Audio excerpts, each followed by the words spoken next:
Қайырлы күн баршаңызға. Ақуызға бай, өте дәмді, қантсыз және глютенсіз жасалатын, арасы толық пісетін өте дәмді ПП печенье дайындаймыз. Егер де сізге осындай рецепттер қызық болса, менің каналыма жазылып, лайк басып, комментарий қалдыруды ұмытпаңыз. Ол үшін бізге кокосовое масло, сироп топинамбура, кокосовые сливки, жұмыртқа, универсальный мука гарнец, және де киноа, стевия, сода және семена льна керек болады. Көріп отырғандарыңыздай, мен осындай таза, глютені жоқ, алюминий жоқ, осындай сода қолданамын, және стевияның ең тазасы да видеода көрсетілген. Ең алдымен жұмыртқамызды жарып, одан кейін кокосовые сливки, сироп топинамбура, кокосовое маслоны қосамыз, және де стевиядан мен 3 қасық өзінің мерный ложкасымен қостым. Және де сіз өзіңіздің қалауыңыз бойынша көп немесе аз қоссаңыз болады. Және барлығын салып болғаннан кейін венчикпен жақсылап араластырамыз.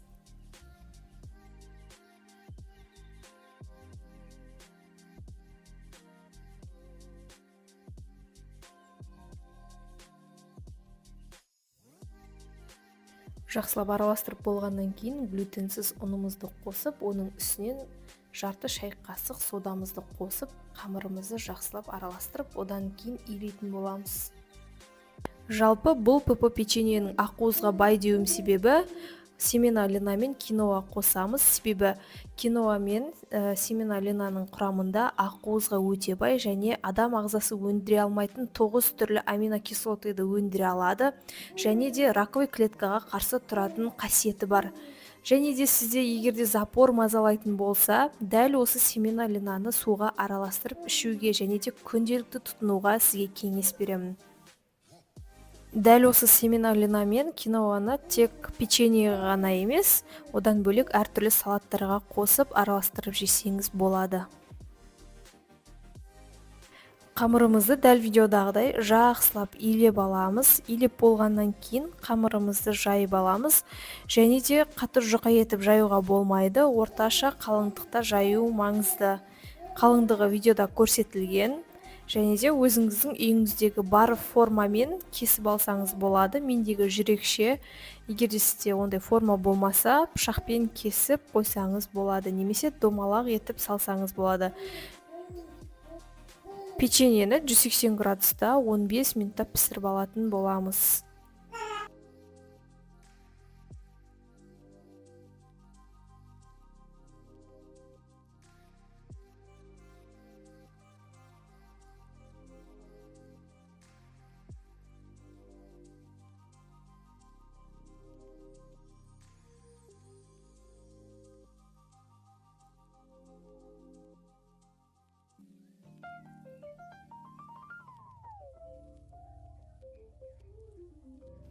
Печеньеміз осылай қып-қызыл болып пісуі қажет, ал ас болсын.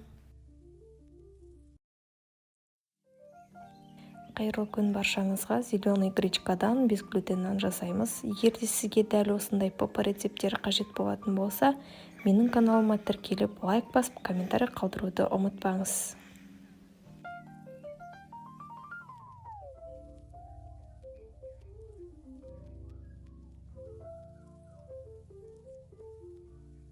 Ол үшін бізге зеленый гречканың ұны, жұмыртқа және бір түнге жібітілген зеленый гречканың өзі, тұз, оливковое масло және без глютен сода қажет болады. Ең алдымен бір түнге жібітілген зеленый гречкамыздың суын кішкене төгіп, қалған ыдысқа салып, жақсылап блендермен езіп алатын боламыз.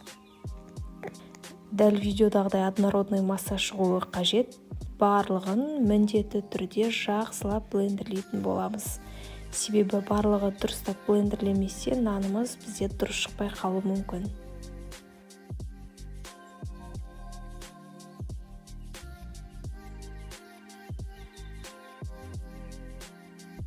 Жақсылап блендерлегеннен кейін бірінші жұмыртқамызды салып аламыз. Оның үстінен оливковое масло, тұзымызды қосамыз және кішкене жақсылап араластырып алатын боламыз.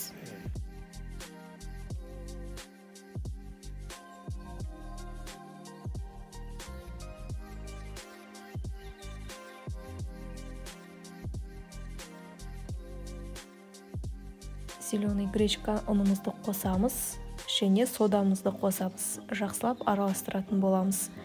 Және де біздің печкамызды алдын ала 180 градуста 10-15 минут алдын қыздырып алатын боламыз. Және де ескере кететін жағдай, осындай безглютен нандарды пісірген кезде печканың есігін мүлдем ашуға болмайды, толық піскенше.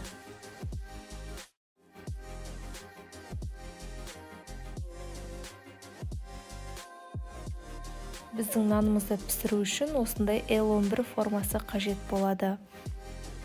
Және дәл видеодағыдай осылай пергамент қағазын төсеп, жан-жағына масло жақсаңыздар болады. Мен оливковый масло жақтым. Және де барлық массамызды осы формаға салатын боламыз.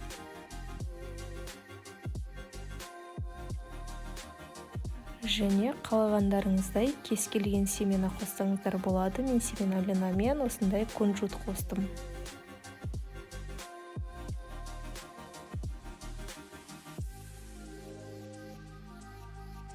Ал нанымыз пісті, менікі осындай болып, пышный болып шықты, және де нанды толық суығаннан соң кесу қажет. Ал ас болсын.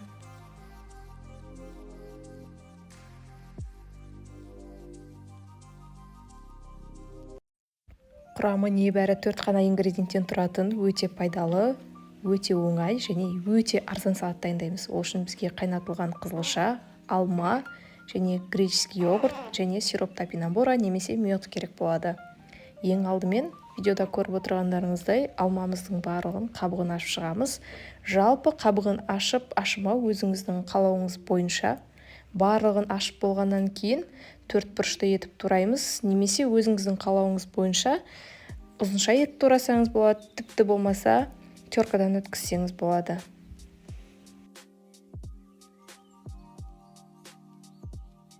Алмаларымызды турап болғаннан кейін ыдысымызға салып, келесі кезекте қызылшамызды турап алатын боламыз. Жалпы бұл салаттың басқа қызылша қосылған салаттарға қарағандағы ерекшелігі ешқандай майонез, консервіленген заттардың ешқайсы қосылмайды. Сондықтан да бұл салат сіздің денсаулығыңызға 100% пайдасын тигізетіні сөзсіз. Ағзамызға өте зиянды майонездің орнына греческий йогуртпен алмастырдым. Себебі греческий йогурттың құрамында ГМО, қант, глютеннің ешқайсысы болмайды. Сондықтан да ПП салат деп айтуға келеді. Ал қызылшаның құрамы көптеген витаминдер мен минералдарға бай болғандықтан, әсіресе жүкті келіншектерге өте пайдалы болып табылады. Себебі құрамында өте керекті фолиевая кислота, витамин С, железо, йод, калий сияқты минералдар өте көп болады екен. Салатымыз тәтті, дәмді болу үшін сироп топинамбура қолдандым. Жалпы сироп топинамбураның құрамында инолин болғандықтан, біздің ішегіміздегі пайдалы микрофлораның өсуіне жағдай жасайды. Бұл салатқа қосылатын әрбір ингредиент сіздің денсаулығыңызға 100% пайдасын келтіретіндіктен, сіздерге әрдайым осы салатты жиі жасап тұруға кеңес беремін. Қызылшамызды турап болдық, енді оны ыдысымызға саламыз, және де үстінен греческий йогурт және сироп топинамбураны қосып, жақсылап араластырамыз, және салатымыз дайын. Дәл осындай өте пайдалы әрі жеңіл жасалатын пайдалы рецепттер қызық болса, менің каналыма жазылып, лайк басып, комментарий қалдыруды ұмытпаңыз.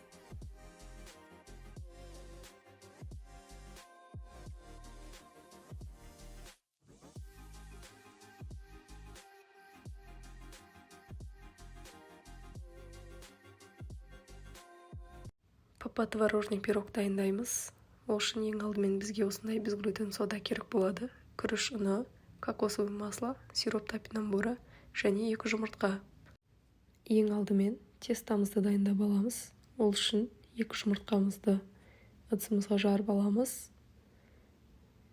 Одан кейін кокосовый маслоны қосамыз.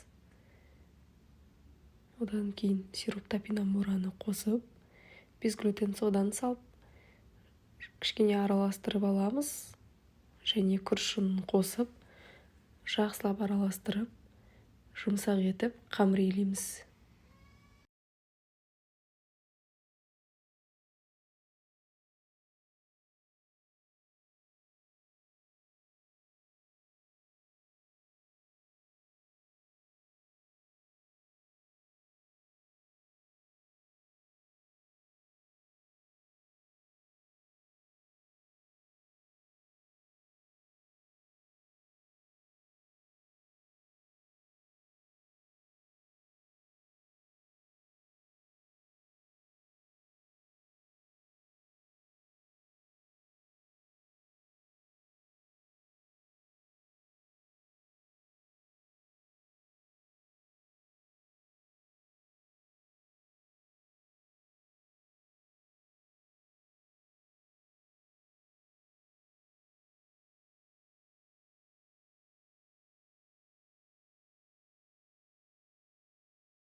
Және тестамызды салатын форманы дайындап аламыз. Ең алдымен 18 диаметрлік форма етіп алып, пергаменттің астынан фольгамызды төсеп аламыз.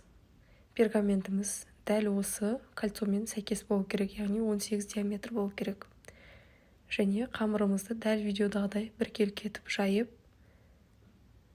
және жоғары жағында көтеретін боламыз. Және де қамырымыз жыртылмауы маңызды, себебі творожный масса ағып кетуі мүмкін. Дәл осы сәтте печкамызды қыздырып қоямыз, себебі 10-15 минут алдын қыздырып қою өте маңызды. Творожный массамызды дайындаймыз. Ол үшін сметана керек, және сироп топинамбура, және творог. Барлығын жақсылап араластырып, блендерлейміз. Осы творожный массаға президенттің 20% сметанасын және 5% творог пайдаландым.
Творожный массамыз дәл осы видеодағыдай біркелкі болуы маңызды. Және тестамыздың үстіне осы творожный массамызды құйып шығамыз. Және де өздеріңіздің қалауларыңыз бойынша осы творожный массаға ягоды немесе өзіңіздің қалаған жемістеріңізді қоссаңыздар болады.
Печкаға байланысты әртүрлі градуста 30-40 минут пісіріп аламыз. Менің печкамда 150 градуста 30-40 минут пісірдім. Өте дәмді әрі өте пайдалы паштет дайындайтын боламыз. Ең алдымен менің каналыма жазылып, лайк басып, комментарий қалдыруды ұмытпаңыз. Ол үшін бізге пияз, сарымсақ, сәбіз, қолдың сары майы, бауыр және де әртүрлі перецтер, тұз қажет болады. Алдымен пиязымызды төрт бұрышты етіп турап аламыз.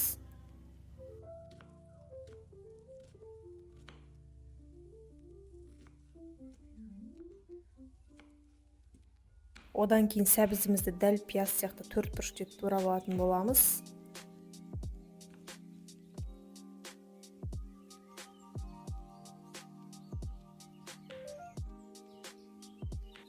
Және сарымсағымызды да турап алатын боламыз. Бауырды турамастан алдын ең алдымен өзінің сыртқы пленкасынан ажыратып аламыз, одан кейін төрт бұрышты етіп видеодағыдай турап алатын боламыз.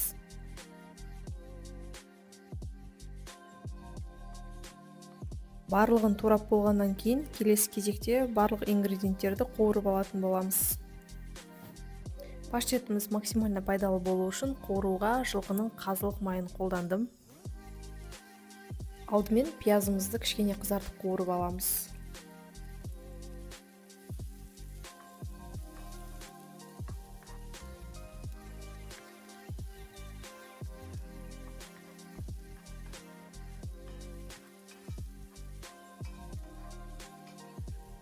Пиязымыз кішкене қызарып қуырылғаннан соң сәбізімізді салып, тағы да біраз қуырып, үстінен бауырды салып, чеснокты салып, жақсылап араластырып қуыратын боламыз.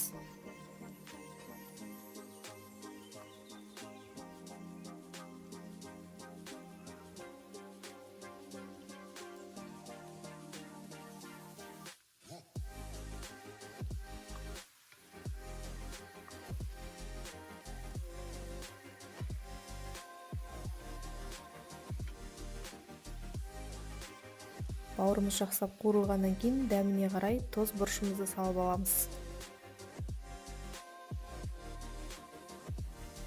Және қайнаған су құятын боламыз.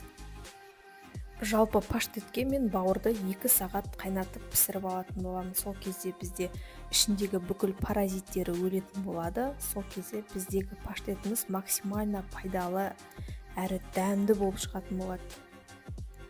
2 сағаттың ішінде суы тартылып, толықтай пісіп шығады, және де блендерге барлығын салып, ыстық күйінде блендерлеп алатын боламыз. Блендерлемес бұрын осылай сарымсақ және қолдың майын қостым, сол кезде сіздің паштетіңіз өте дәмді шығатын болады.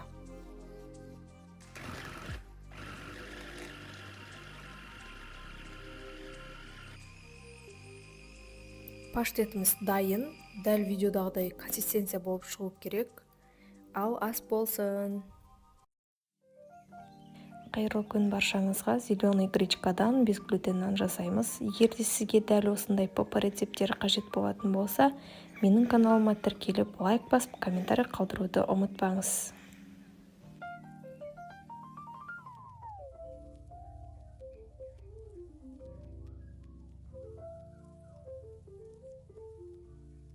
Ол үшін бізге зеленый гречканың ұны, жұмыртқа және бір түнге жібітілген зеленый гречканың өзі, тұз, оливковый масло және без глютен сода қажет болады.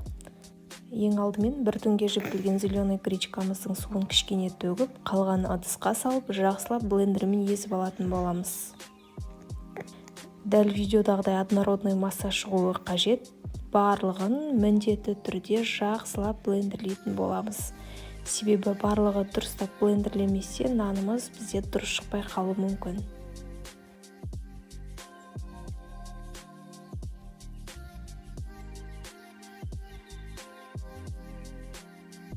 Жақсылап блендерлегеннен кейін бірінші жұмыртқамызды салып аламыз. Оның үстінен оливковый масло, тұзымызды қосамыз және кішкене жақсылап араластырып алатын боламыз.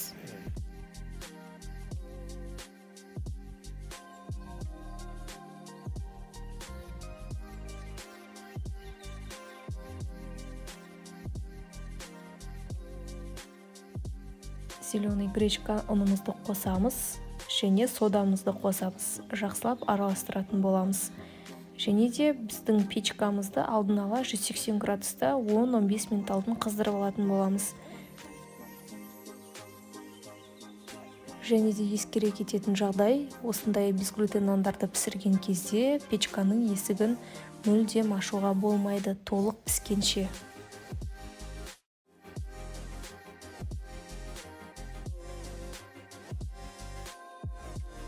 Біздің нанымызды пісіру үшін осындай L11 формасы қажет болады. Және дәл видеодағыдай осылай пергамент қағазын төсеп, жан-жағына масло жақсаңыздар болады. Мен оливковый масло жақтым. Және де барлық массамызды осы формаға салатын боламыз.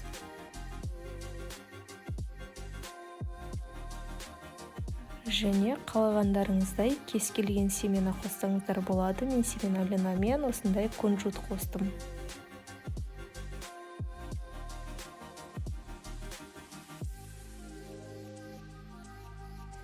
Ал нанымыз пісті. Менікі осындай болып, пышный болып шықты. Және де нанды толық суығаннан соң кесу қажет.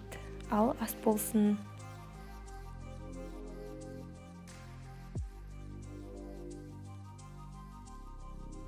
Қайырлы күн баршаңызға. Құрамында қантсыз және глютенсіз, казеинсіз жасалынатын өте дәмді попо бельгийский вафли жасайтын боламыз. Ол үшін лайк басып, комментарий қалдыруды ұмытпаңыз. Және де дәл осындай видеолар қызық болса, менің каналыма тіркелуді ұмытпаңыз. Және де төменде менің инстаграм парақшам белгіленген. Ол үшін бізге жұмыртқа, күріш ұны, универсальный гарнец ұны без глютен, кокосовое масло, сироп топинамбура, стевия, ешкінің сүті, су және без глютен сода қажет болады. Ең алдымен 2 жұмыртқамызды жарып аламыз ыдысымызға, және одан кейін сироп топинамбураны қосамыз. Және келесі кезекте стевия қосамыз. Мен 4 мерный ложка қостым.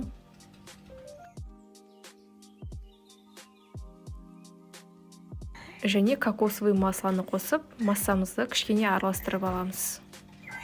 Сүтімізді құямыз. Және суымызды да құюды ұмытпаймыз. Келесі кезекте массамызды жақсылап араластырып аламыз. Және одан кейін ұнымызды қосамыз.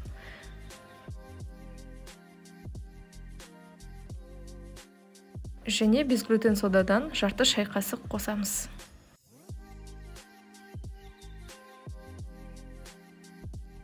Массамызды жақсылап араластырамыз.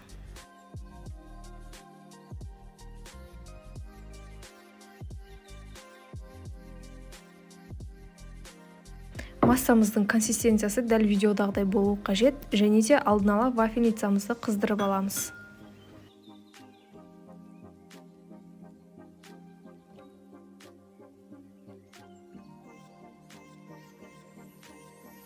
Вафельницамыз дәл осылай қызуы қажет. Келесі кезекте барлығын осылай 4 вафельницаға құйып шығамыз.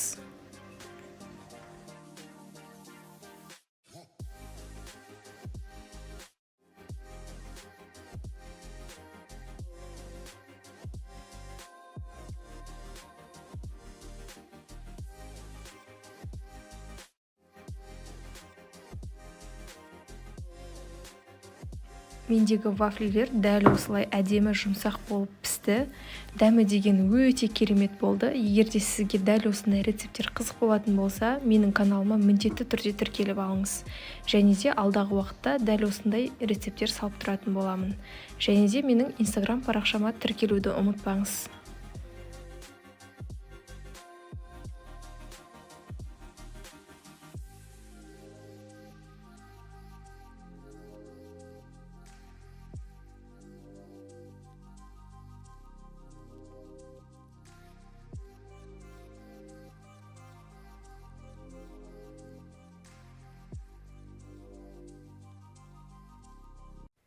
Өте дәмді, қантсыз, глютенсіз, бір жасағаннан ақ шығатын попо шарлотка дайындайтын боламыз. Ең алдымен менің каналыма жазылып, комментарий қалдырып, лайк басуды ұмытпаңыз. Ол үшін бізге қажет стевия, ешкінің сүті, қарапайым сүт қолдансаңыздар да болады, сода безглютеновый, жұмыртқа, 2 алма және күріш ұны қажет болады. Алдымен жұмыртқаның белогы мен жылтығын ажыратып аламыз.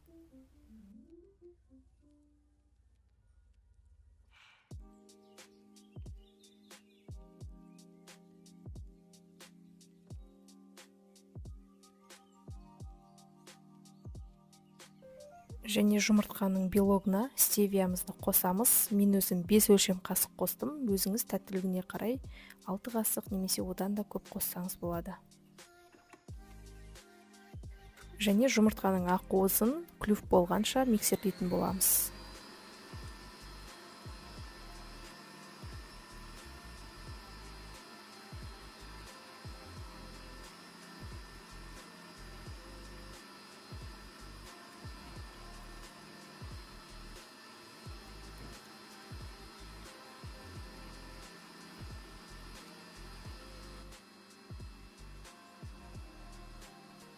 Жұмыртқаның ақуызы дәл видеодағыдай миксерлену қажет, яғни бізде венчикке клюв болып тұру керек. Келесі кезекте жұмыртқаның саруызына, яғни жылтыққа сүтімізді қосып, венчикпен жақсылап араластырып алатын боламыз.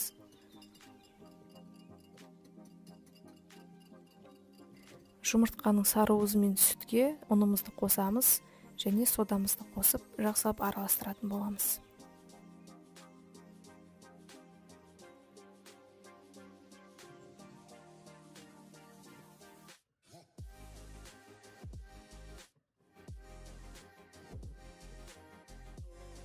Дайын болған массаны жұмыртқаның ақуызына құйып, лопаткамен ақырын араластырамыз.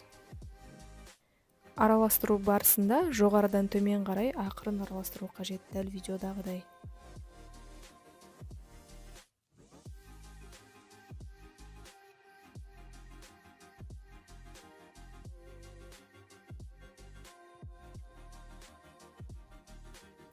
Массамыз дәл осылай толық араласуы қажет және алмамызды төртбұрышты етіп турап аламыз. Және де пешімізді алдын ала 10-15 минут алдын толық қыздырып алатын боламыз 180 градуста. Және де ең бірінші тестамызды құямыз, одан кейін алмамызды саламыз, одан кейін тағы да видеодағыдай тестаны салып, одан кейін тағы да алманы салып, және ең бетіне тестаны салатын боламыз. Және де ескеретін жайт, пісіру барысында мүлдем есігін ашуға болмайды, яғни біз теста пісіп жатқан кезде есігін ашатын болсақ, біздің бисквитіміз төмен түсіп, арасы толық піспей қалуы мүмкін. Сондықтан дәл осы жайтты ескеруіміз қажет міндетті түрде.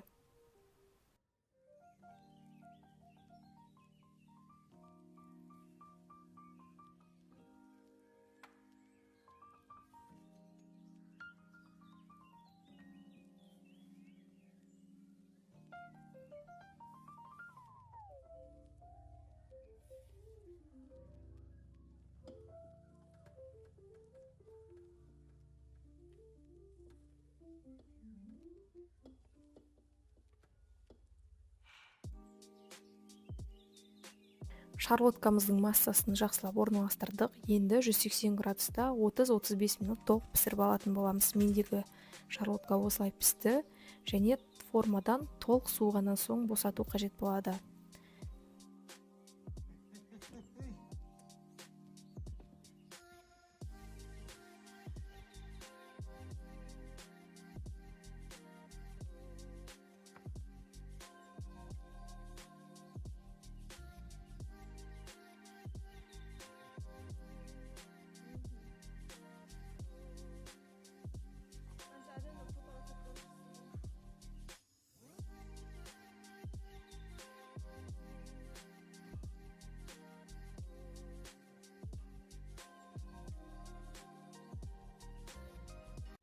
Папа творожный пирог дайындаймыз.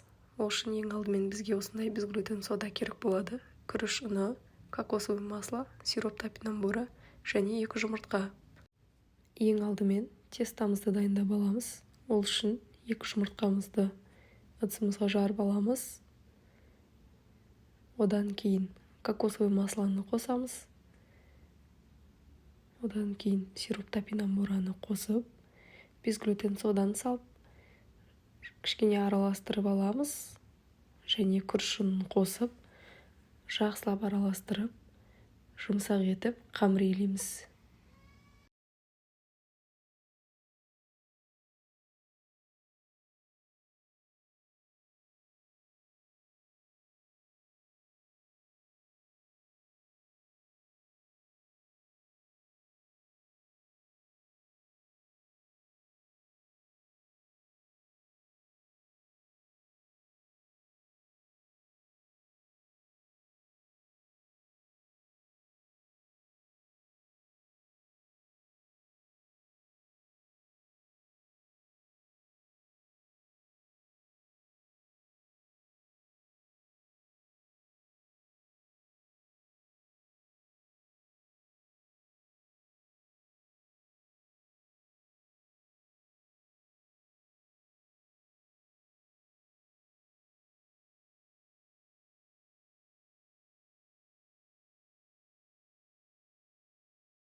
және тестамызды салатын форманы дайындап аламыз. Ең алдымен 18 диаметрлік форма етіп алып, пергаменттің астынан фольгамызды төсеп аламыз. Пергаментіміз дәл осы кольцомен сәйкес болу керек, яғни 18 диаметр болу керек. Және қамырымызды дәл видеодағыдай біркелкі етіп жайып, және жоғары жағында көтеретін боламыз. Және де қамырымыз жыртылмауы маңызды, себебі творожный масса ағып кетуі мүмкін.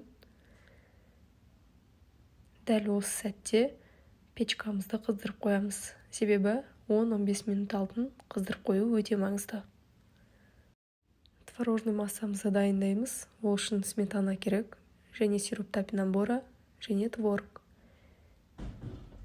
Барлығын жақсылап араластырып, блендерлейміз. Осы творожный массаға президенттің 20% сметанасын және 5% творог пайдаландым.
Творожный массамыз дәл осы видеодағыдай біркелкі болуы маңызды.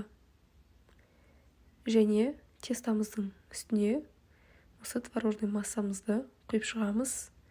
Және де өздеріңіздің қалауларыңыз бойынша осы творожный массаға ягоды немесе өзіңіздің қалаған жемістеріңізді қоссаңыздар болады.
Печкаға байланысты әртүрлі градуста 30-40 минут пісіріп аламыз. Менің печкамда 150 градуста 30-40 минут пісірдім. Қайырлы күн баршаңызға. Духовкада өте дәмді тауық аяқтарын майонезсіз дайындайтын боламыз. Ең алдымен бізге тауықтың аяқтары, картошка, және де рикотта, тұз, қызылбұрыш, чеснок және творожный сыр қажет болады. Ең алдымен маринадқа қажетті заттарды дайындап аламыз. Ол үшін бос ыдысқа творожный сыр, рикотта және де чесногымызды осылай майда үккіштен өткізіп аламыз. Және де қызылбұрышты үстінен сеуіп, жақсылап араластырамыз.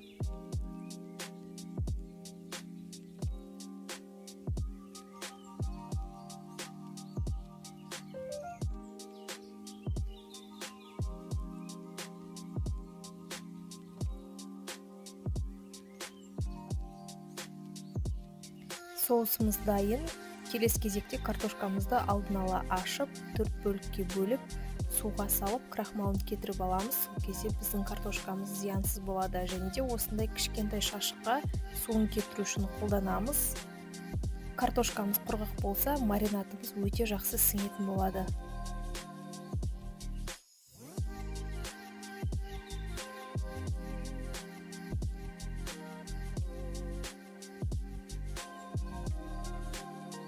Картошкамызды құрғатып болғаннан соң барлық ингредиенттерді маринадтауға кірісеміз, яғни тауықтарымызды дәл видеодағыдай бөлеміз. Сол кезде біздің тауығымыз жақсы маринадты сіңіреді.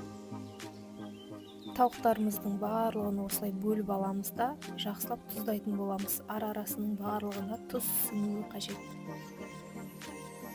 Және де ескеретін жайт, картошканы тұздаудың қажеті жоқ, себебі тауықпен араласқан кезде тұз картошкаға өте жақсы сіңетін болады.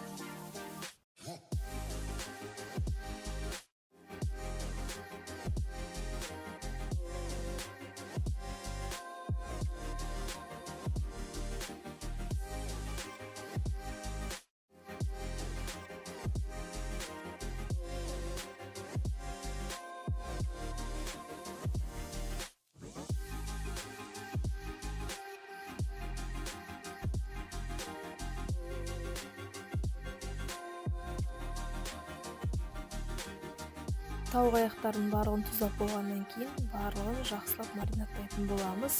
Және де маринадтағаннан кейін ең кемі 1 сағат немесе 2 сағат тұруы қажет, ал максимум 8 сағат холодильникте сақтауға болады.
Маринадтап болғаннан кейін 1-2 сағаттан кейін дәл осылай қызып тұрған 180 градустағы пеште ең кемі 60 минут пісіріп алатын боламыз, яғни 1 сағат пісіреміз. Дәл осылай пергамент қағазына орналастырып шығамыз және картошкасын осы тауық аяқтарының арасына салатын боламыз. Сол кезде сулы, әдемі болып пісетін болады.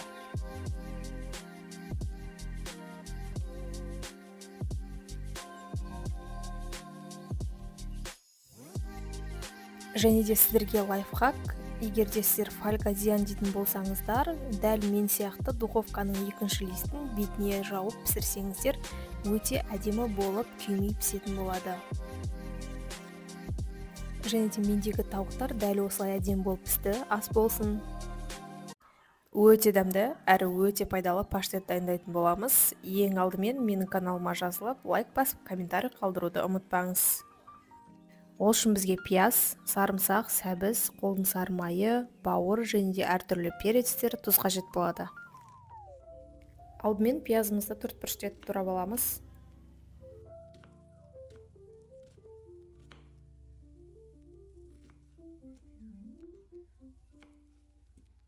Одан кейін сәбізімізді дәл пияз сияқты төртбұрышты етіп турап алатын боламыз.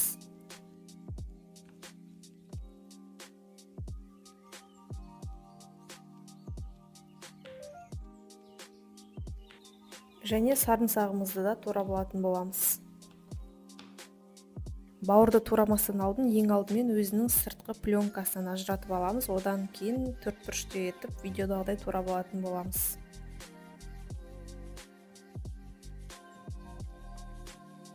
Барлығын турап болғаннан кейін келесі кезекте барлық ингредиенттерді қуырып алатын боламыз.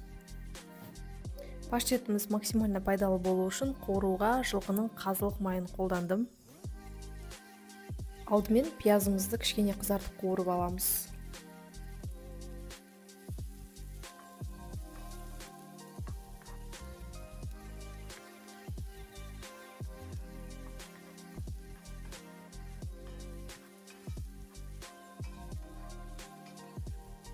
Пиязымыз кішкене қызарып қуырылғаннан соң сәбізімізді салып, тағы да біраз қуырып, үстінен бауырды салып, чеснокты салып, жақсылап араластырып қуыратын боламыз.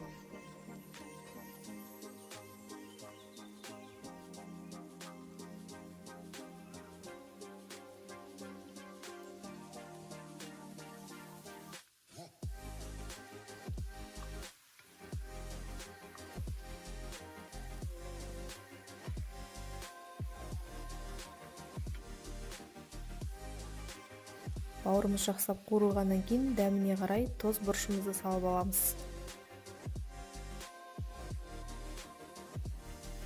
Және қайнаған су құятын боламыз.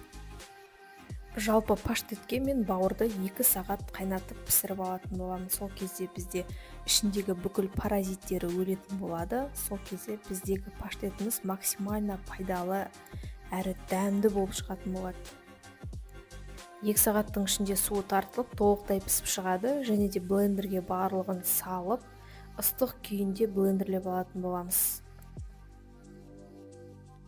Блендерлемес бұрын осылай сарымсақ және қолдың майын қостым, сол кезде сіздің паштетіңіз өте дәмді шығатын болады.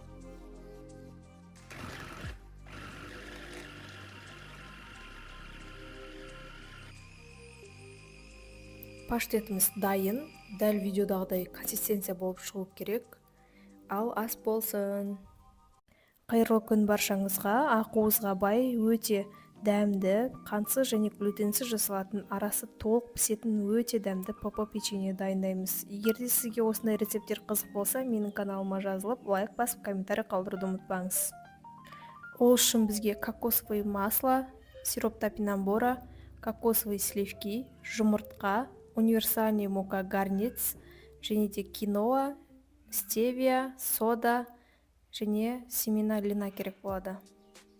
Көріп отырғандарыңыздай, мен осындай таза, глютені жоқ, алюминий жоқ, осындай сода қолданамын, және стевияның ең тазасы да видеода көрсетілген. Ең алдымен жұмыртқамызды жарып, одан кейін кокосовые сливки, сироп топинамбура, кокосовое маслоны қосамыз. Және де стевиядан мен 3 қасық өзінің мердің ложкасымен қостым. Және де сіз өзіңіздің қалауыңыз бойынша көп немесе аз қоссаңыз болады. Және барлығын салып болғаннан кейін венчикпен жақсылап араластырамыз.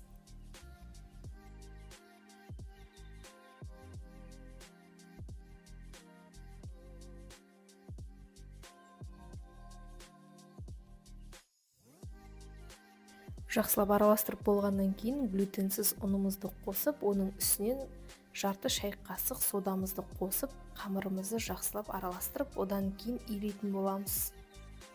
Жалпы бұл ПП печеньенің ақуызға бай деуім себебі, семена льна мен киноа қосамыз. Себебі киноа мен семена льнаның құрамында ақуызға өте бай, және адам ағзасы өндіре алмайтын 9 түрлі аминокислотайды өндіре алады, және де раковый клеткаға қарсы тұратын қасиеті бар.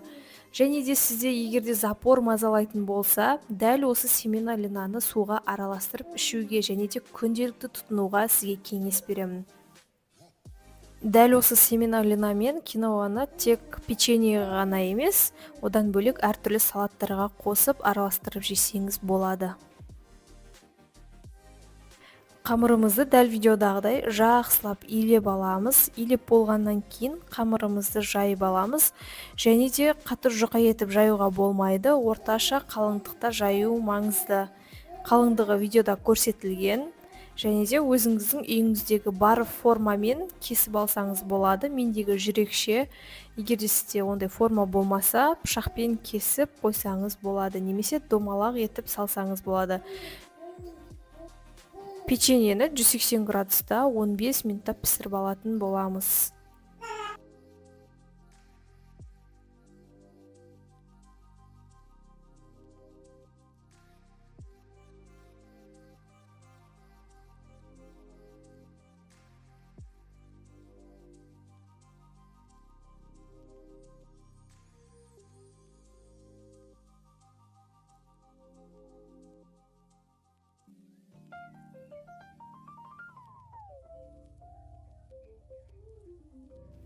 Печеньеміз осылай қып-қызыл болып пісуі қажет, ал ас болсын.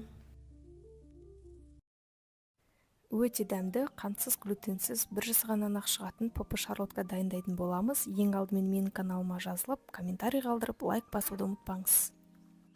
Ол үшін бізге қажет стевия, ешкінің сүті, қарапайым сүт қолдансаңыздар да болады, сода безглютеновый, жұмыртқа, 2 алма және күріш ұны қажет болады. Алдымен жұмыртқаның белогы мен жылтығын ажыратып аламыз.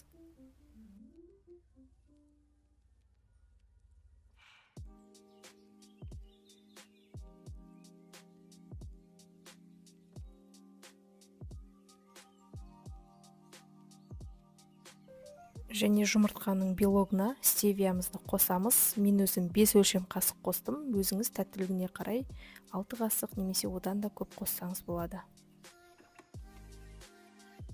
Және жұмыртқаның ақуызын клюв болғанша миксерлейтін боламыз.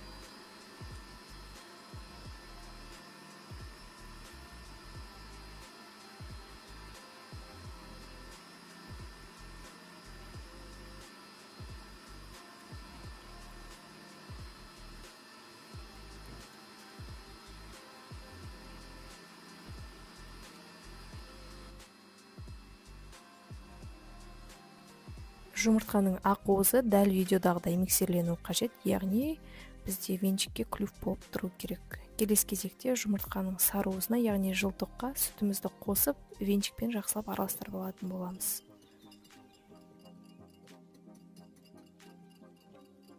Жұмыртқаның сарыуызы мен сүтке ұнымызды қосамыз және содамызды қосып, жақсылап араластыратын боламыз.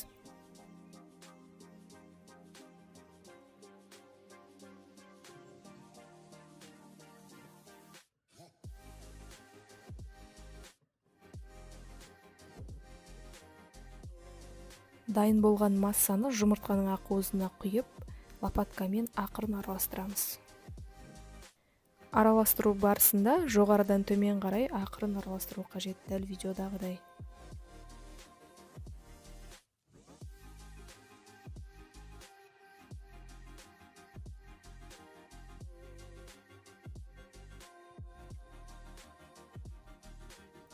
Массамыз дәл осылай толық араласуы қажет және алмамызды 4 бұрышты етіп турап аламыз.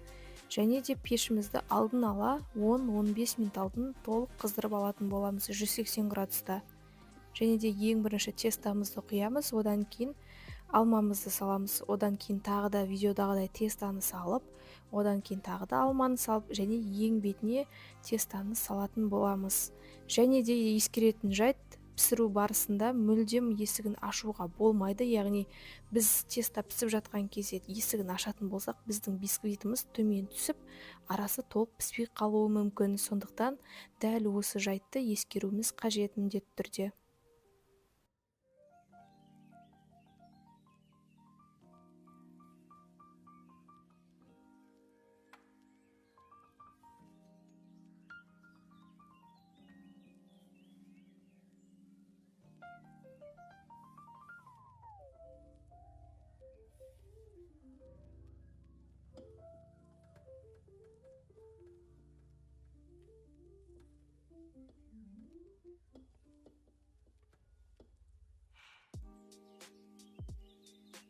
Шарлоткамыздың массасын жақсылап орналастырдық. Енді 180 градуста 30-35 минут толық пісіріп алатын боламыз. Мендегі шарлотка осылай пісті және формадан толық суығаннан соң босату қажет болады.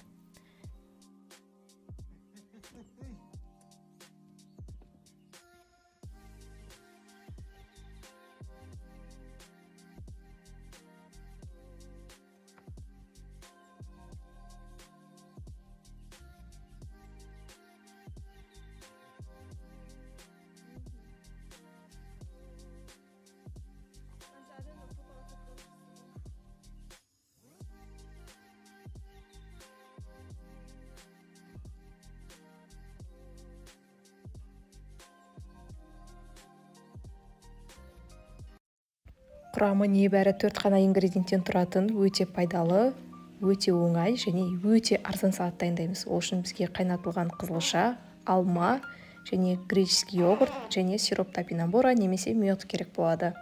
Ең алдымен видеода көріп отырғандарыңыздай алмамыздың барлығын қабығын ашып шығамыз. Жалпы қабығын ашып-ашымау өзіңіздің қалауыңыз бойынша. Барлығын ашып болғаннан кейін төрт бұрышты етіп тураймыз, немесе өзіңіздің қалауыңыз бойынша ұзынша етіп турасаңыз болады, тіпті болмаса теркадан өткізсеңіз болады.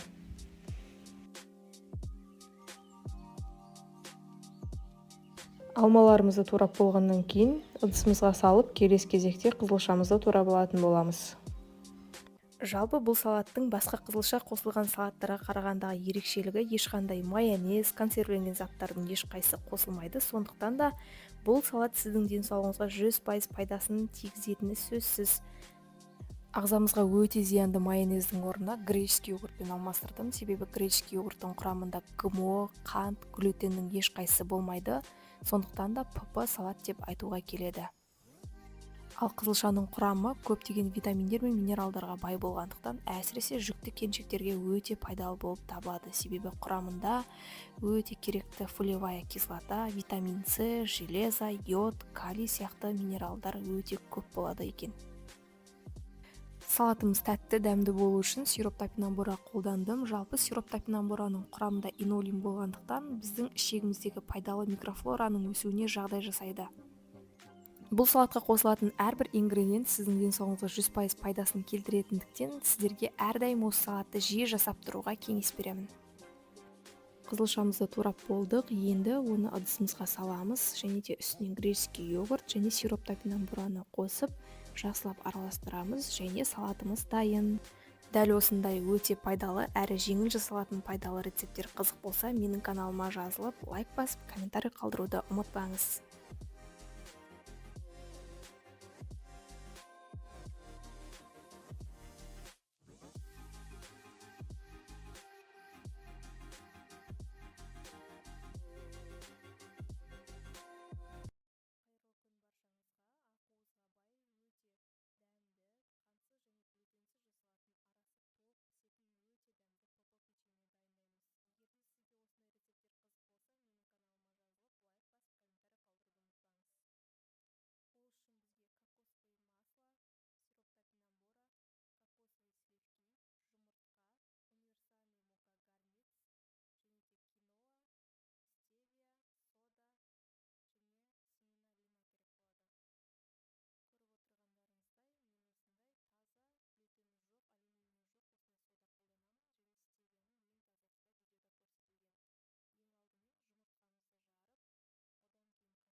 Қайырлы күн баршаңызға. Духовкада өте дәмді тауық аяқтарын майонезсіз дайындайтын боламыз.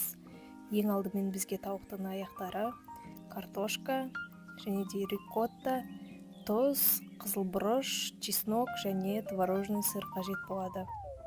Ең алдымен маринадқа қажетті заттарды дайындап аламыз. Ол үшін бос ыдысқа творожный сыр, рикотта және де чесногымызды осылай майда үккіштен өткізіп аламыз.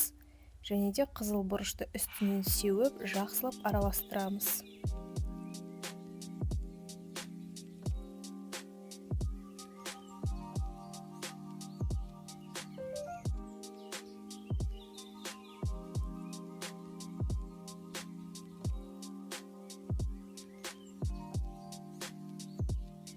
Соусымыз дайын. Келесі кезекте картошкамызды алдын ала ашып, 4 бөлікке бөліп, суға салып, крахмалын кетіріп аламыз. Сол кезде біздің картошкамыз зиянсыз болады. Және де осындай кішкентай шашыққа суын кетіру үшін қолданамыз. Картошкамыз құрғақ болса, маринадымыз өте жақсы сіңетін болады.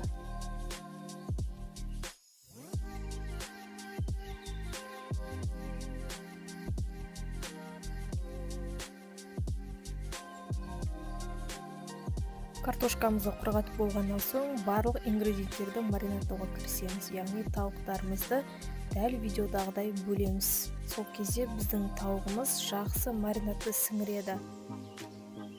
Тауықтарымыздың барлығын осылай бөліп аламыз да, жақсылап тұздайтын боламыз. Ара-арасының барлығына тұз сіңуі қажет. Және де ескеретін жайт, картошканы тұздаудың қажеті жоқ, себебі тауықпен араласқан кезде тұз картошкаға өте жақсы сіңетін болады.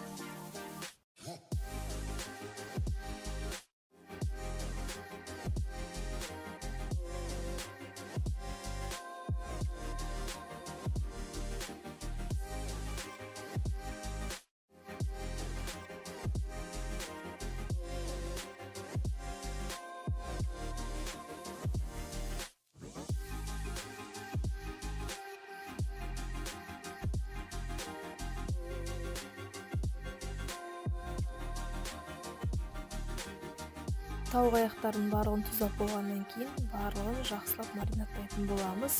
Және де маринадтағаннан кейін ең кемі 1 сағат немесе 2 сағат тұру қажет, ал максимум 8 сағат холодильникте сақтауға болады.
Маринадтап болғаннан кейін 1-2 сағаттан кейін дәл осылай қызып тұрған 180 градустағы пеште ең кемі 60 минут пісіріп алатын боламыз, яғни 1 сағат пісіреміз. Дәл осылай пергамент қағазына орналастырып шығамыз және картошкасын осы тауық аяқтарының арасына салатын боламыз. Сол кезде сулы, әдемі болып пісетін болады.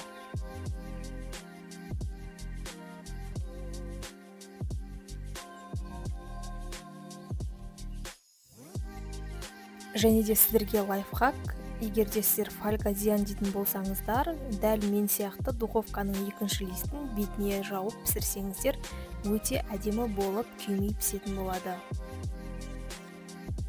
Және де мендегі тауықтар дәл осылай әдемі болып пісті. Ас болсын!